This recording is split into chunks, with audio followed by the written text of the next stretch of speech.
चलिए अभी soil pollution जो था उसमें अपन ने है ना पेस्टिसाइड्स हर्बिसाइड्स जो होते हैं how they are contributing to that pollution soil pollution वो हमने देख लिया था। अब इसके बाद फिर हमको अगला वाला जो पोल्यूटेंट देखने पोल्यूटेंट के सोर्सेज देखने वो कौन से दीज आर इंडस्ट्रियल वेस्ट। ठीक है, तो इंडस्ट्रीज से निकलने वाले जो वेस्ट होते हैं अब वो किस तरीके से पोल्यूशन में कंट्रीब्यूट करते हैं ये वाली चीज़ हम देखने वाले हैं। ठीक है, इंडस्ट्रियल वेस्ट जो होता है ये भी क्या रहेगा, दो टाइप का होता है। It is biodegradable and non biodegradable, है ना। क्या बोले हमने, इंडस्ट्री से निकलने वाला जो वेस्ट होगा ये भी दो टाइप का हो सकता है। एक क्या रहेगा, दैट इज बायोडिग्रेडेबल, और दूसरा नॉन बायोडिग्रेडेबल। ठीक है, अब बायोडिग्रेडेबल वेस्ट जो होता है ये जनरेट कहाँ से होता है, तो हम बोलेंगे कॉटन मिल्स होती हैं या फूड प्रोसेसिंग यूनिट्स होती हैं या पेपर मिल्स होंगे। ठीक है ना, या फिर क्या होंगे, दैट इज टेक्सटाइल फैक्ट्रीज होती हैं, है ना। तो बायोडिग्रेडेबल वेस्ट जो होता है ये जनरेट होता है cotton mills, food processing units, paper mills and textile factories से।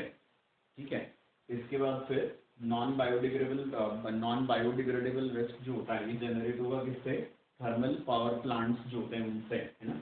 इनसे जो वेस्ट निकलता है वो क्या होता है, दैट इज फ्लाई ऐश।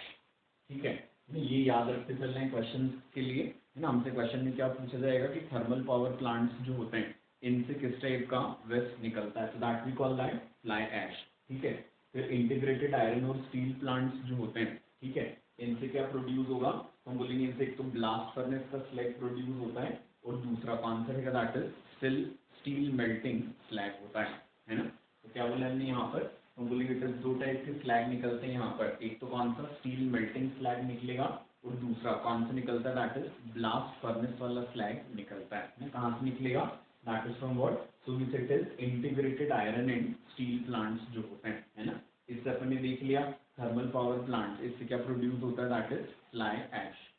ठीक है, इसके बाद फिर वो वाली इंडस्ट्रीज जिनमें एल्यूमिनियम जिंक कॉपर है ना ये बनाते हैं, ठीक है, इनसे क्या निकलता है, that is mud and tellings, है ना। मड तो अपन समझते हैं, टेलिंग्स मतलब क्या होता है, तो बोलेंगे दैट इज ओर्स का जो रेसिड्यू होता है उसको टेलिंग्स कहा जाता है। समझ आ गई बात ये, है ना। तो ये कौन सी है, मेटलर्जिकल प्रोसेसेस हैं, तो इसमें क्या निकलेगा, दैट इज मड निकलता है और टेलिंग्स निकलते हैं। आएगा समझ में, टेलिंग्स आर व्हाट, तुमने बोला that is residue which is the waste residue जो ओर्स से मिलता है। ठीक है, इसके बाद फिर अगली चीज जो होती है कौन सी, जो फर्टिलाइजर इंडस्ट्रीज होती हैं उनसे क्या निकलेगा, that is gypsum. Fertilizer industries से जिप्सम निकलता है ना।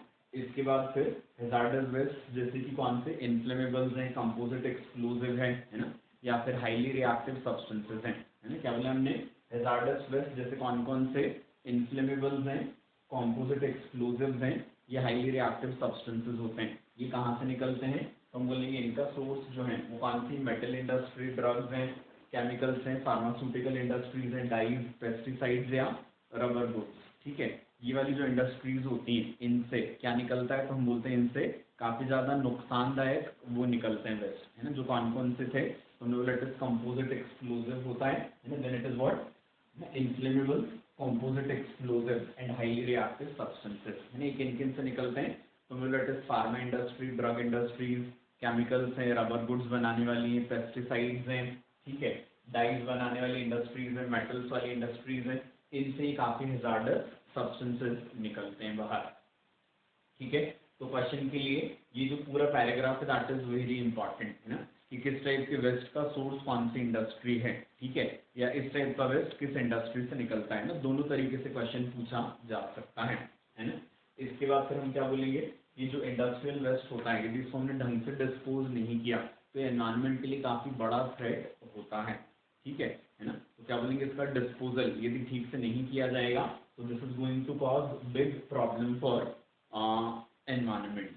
ठीक है, अब क्या है, हम बोलेंगे कि अभी के टाइम में कुछ इनोवेटिव वेज आए हैं ना जिनसे क्या किया जाता है, इसको डिस्पोज किया जाता है ना। मतलब एक जगह का जो वेस्ट होगा वो दूसरी इंडस्ट्रीज में यूज हो जाए तो फिर क्या हो जाएगा, वेस्ट मैनेजमेंट का काफ़ी प्रॉपर हो जाता है। ठीक है, तो अब इस नए तरीके डेवलप किए जा रहे हैं जिनमें एक जगह का वेस्ट जो होगा वो क्या हो जाएगा, दूसरी जगह पर यूजफुल हो जाया करेगा। आया समझ में, ठीक है। तो इसमें जैसे कौन सा है, हम बोलेंगे इसमें जैसे फ्लाई ऐश और स्लैग जो निकलता है स्टील इंडस्ट्री से, इसको कहाँ यूज कर लेते हैं, that is in cement industry. ये अगला क्वेश्चन बनेगा कि स्टील इंडस्ट्री का जो फ्लाई ऐश और स्लैग होता है इसको कहाँ यूज करते हैं, तो हम यूज करेंगे इनको किसमें, that is in cement industry. कहाँ गए, हाँ this is in cement industry use किया जाएगा, है ना। इसके बाद फिर जो इसकी वेस्ट की टॉक्सिक वेस्ट की जो लार्ज क्वांटिटीज होती हैं, है ना, इनको कैसे करते हैं, that is destroyed by controlled incineration, है ना। इंसिनरेशन का मतलब क्या, इसको जलाएंगे लेकिन कंट्रोल्ड और इस तरीके से कि एनवायरनमेंट को मिनिमम पॉसिबल नुकसान हो, है ना। तो हम क्या बोलेंगे, जो टॉक्सिक वेस्ट होते हैं लार्ज क्वांटिटीज वाले, इनको डिस्ट्रॉय किया जाता है by controlled incineration. Controlled incineration मतलब क्या है कि उस वेस्ट का बर्निंग ही है लेकिन काफी धीरे धीरे कंट्रोल्ड तरीके से किया जाता है ताकि एनवायरनमेंट को कोई नुकसान न हो। समझ आई बात ये, ठीक है। फिर जो कम क्वांटिटीज में होता है वेस्ट, इसको तो जो रेगुलर गार्बेज होता है उसी के साथ जला दिया जाता है, क्योंकि क्या रहेगा, ज्यादा नुकसान नहीं पहुंचाने वाला है क्योंकि क्वांटिटी इसकी कम होती है, ठीक है। फिर इसके बाद सॉलिड वेस्ट जो है इसको यदि अपन ढंग से मैनेज नहीं करेंगे तो क्या हो जाएगा, एनवायरनमेंट के जो कंपोनेंट्स होते हैं उन्हीं को ही खराब करने लगता है ना, उन्हीं को अफेक्ट करने लगेगा। तो इसलिए इसका मैनेजमेंट जो है it should be very proper. समझ आ गई बात ये, है ना। अब कौन सी चीज अपन देखेंगे इसके अलावा, एडिशनल तरीके जो हैं ना वेस्ट मैनेजमेंट की, ये क्या हो सकते हैं, ठीक है। तो एक जो रहेगा कौन सा कि ग्रीन फ्यूल हम बनाएंगे इससे, है ना। तो जो प्लास्टिक वेस्ट होता है, ठीक है, इससे क्या करते हैं, फ्यूल अपन बनाते हैं जिसकी ऑक्टेन रेटिंग हाई होती है। ऑक्टेन रेटिंग हाई होने का मतलब क्या होता है, तो हम बोलेंगे कि जिसमें नॉकिंग प्रॉपर्टीज कम होती है ना, वैसे वाले फ्यूल की ऑक्टेन रेटिंग हाई होती है और ये क्या माना जाता है, अच्छा फ्यूल माना जाता है, ठीक है। इसको क्या बोलते हैं, this we call green fuel. और इसमें क्या भी नहीं होता, लेड भी नहीं होता ना, जो क्या होता है कि एनवायरमेंट पॉल्यूटेंट है, वो अपन ऑलरेडी देख चुके हैं एयर पोल्यूशन में, ठीक है। तो हम कौन सी चीज बोलते हैं कि ग्रीन फ्यूल जो होता है ये बनाया जाता है कैसे, तो हम बोलेंगे प्लास्टिक वेस्ट से बनाते हैं इसको।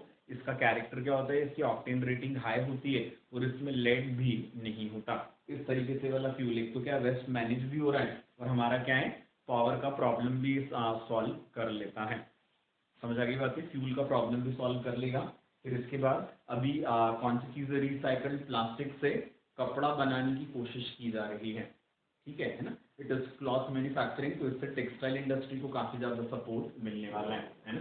तो दूसरा क्या बोला अपन ने कि टेक्सटाइल और केमिकल इंडस्ट्रीज में जो नए डेवलपमेंट्स हुए हैं इनसे क्या हुआ है, तो हम बोलेंगे प्लास्टिक वेस्ट से क्लॉथ बनाने का रास्ता खुलने जा रहा है। समझ आ गई बात ये, ठीक है।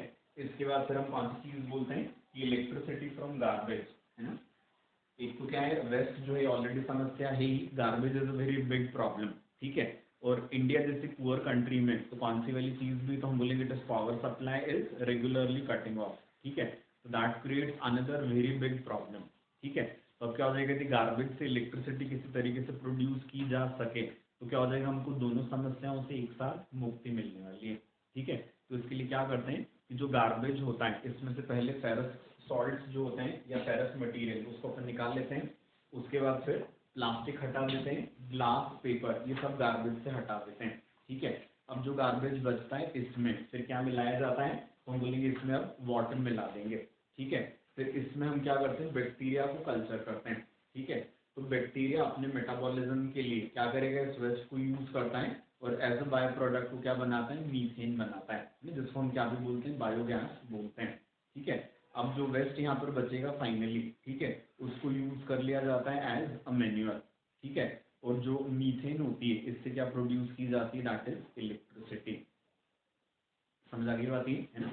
तो गार्बेज से इलेक्ट्रिसिटी बनाना है उसके लिए क्या करेंगे, तो बोलेंगे गार्बेज गार्बेज में से पहले फेरस मेटल्स को हटाते हैं, ठीक है। उसके बाद क्या करेंगे, उसमें से हम ग्लास पेपर इन सबको हटाएंगे, प्लास्टिक को हटाते हैं। फिर जो बच रहा है गार्बेज उसमें वाटर को मिलाते हैं, फिर बैक्टीरिया डाल के उसका कल्चरिंग करते हैं। तो बैक्टीरिया क्या करेगा वहाँ पर अपनी ग्रोथ के लिए, जब उसमें से जो मटीरियल होता है उसको यूज करता है तो एज अ बाय प्रोडक्ट वहाँ मीथेन प्रोड्यूस होती है। अब जो गार्बेज बचता है उसको यूज कर लेते हैं किसके लिए, तो हम बोलेंगे that is use for use as manure. और जो मीथेन प्रोड्यूस होती है वो यूज होती है किसमें, तो हम बोलेंगे that is for production of electricity. समझ आ गई बात ये, है ना। तो आपने ध्यान से सुना होगा तो अच्छे से याद ही हो गया होगा, है ना। अब इसमें जो क्वेश्चंस बनते हैं डायरेक्टली मैं पहले बताएं कौन से, कि बायोडिग्रेडेबल इंडस्ट्रियल वेस्ट जो उसका सोर्स कौन कौन सी इंडस्ट्रीज होती हैं, तो ये सारी cotton mills, food processing unit, paper mills and textile. Non biodegradable जो उसमें क्या रहेंगे, थर्मल पावर प्लांट्स जो क्या प्रोड्यूस करते हैं, फ्लाई ऐश। ये सारे इंडिपेंडेंट क्वेश्चन हैं, ठीक है। फिर इंटीग्रेटेड आयरन और स्टील प्लांट्स, इनसे क्या प्रोड्यूस होता है, तो हम बोलते हैं blast furnace slag and steel melting slag produce होता है। फिर उसके बाद एल्यूमिनियम, जिंक, कॉपर बनाने वाली जो इंडस्ट्रीज हैं, ये क्या प्रोड्यूस करती है, मड एंड टेलिंग, ठीक है। उसके बाद फिर हमने कौन सी चीज बोली, जिप्सम प्रोड्यूस होता है किससे, फर्टिलाइजर वाली इंडस्ट्रीज से। फिर हैजार्डस वेस्ट जो होते हैं जैसे कि इन्फ्लेमेबल्स, कॉम्पोजिट, एक्सप्लोजिव और हाईली रिएक्टिव सब्सटेंसेस, इनको कौन प्रोड्यूस करता है, तो ढेर सारी इंडस्ट्रीज हैं। It is metals, pharma, drug, dye industry, pesticide, rubber goods, ये बनाने वाली जो इंडस्ट्रीज होती हैं ना, ये क्या प्रोड्यूस करेंगी, दैट इज हैजार्डस केमिकल्स, ठीक है। उसके बाद फिर कौन सी चीज होती है, अब जो नए तरीके डेवलप हो रहे हैं जिनसे इसका वेस्ट का मैनेजमेंट अच्छे से किया जाता है ना, तो उसमें क्वेश्चन क्या बनेगा कि फ्लाई ऐश और स्लैग जो होता है स्टील इंडस्ट्री का, इसका यूटिलाइजेशन कहाँ होता है, तो that is in cement industry, ठीक है। उसके बाद फिर क्या बोलते हैं, जो large quantities of toxic waste है उसको हम कैसे करते हैं, बाय कंट्रोल्ड इंसिनरेशन उसको मैनेज किया जाता है। वो जो वैसा रहेगा कम क्वांटिटी वाला, वो रेगुलर गार्बेज के साथ ओपन बिन्स में जला दिया जाता है, ठीक है। उसके बाद फिर जो नए तरीके वेस्ट मैनेजमेंट के, इसमें क्या बोला अपन ने, ग्रीन फ्यूल। तो ग्रीन फ्यूल के कैरेक्टर क्या, तो हमने बोला ऑक्टेन रेटिंग हाई है, तो क्या नहीं होता है, इसमें लेड नहीं होता है, ठीक है। फिर उसके बाद बनता किससे, तो that is from plastic waste. उसके बाद केमिकल और टेक्सटाइल इंडस्ट्री में जो डेवलपमेंट हुए हैं उनसे क्या फायदा हुआ है, तो हमने बोला उनसे हम प्लास्टिक वेस्ट जो उसको किस में, क्लॉथ में कन्वर्ट करने की स्थिति में आ गए हैं, ठीक है। और उसके बाद इलेक्ट्रिसिटी फ्रॉम गार्बेज, तो इसमें कौन सी गैस प्रोड्यूस होती है, कि क्वेश्चन बनेगा, जिससे इलेक्ट्रिसिटी बनाते हैं, तो दैट इज मीथेन। फिर इलेक्ट्रिसिटी फ्रॉम गार्बेज, इसमें जो फाइनली रेसिड्यू बचता है उसको कैसे यूज करते हैं, तो एज मैन्योर यूज करते हैं, ठीक है। और कौन सी चीज़ होगी, गार्बेज में से किसको हटाया जाता है, तो दैट इज क्या बोला हमने, it is ferrous metals, glass, paper, plastic, इनको हटाते हैं। फिर डालते हैं उसमें क्या, वाटर, और फिर डालते हैं बैक्टीरिया, ठीक है। बैक्टीरिया का कल्चर, तो उससे मीथेन प्रोड्यूस होती है, और जो वेस्ट बचता है that is used as manure, ठीक। तो ये क्वेश्चंस के थ्रू और अच्छे से याद हो गया होगा, ठीक है ना। तो अभी सेकंड पार्ट भी अपना खत्म हो गया, इंडस्ट्रियल वेस्ट, ठीक है, which was what, causing soil pollution, ठीक है। अब इसके आगे अपन देखेंगे इसका waste management and it is green chemistry.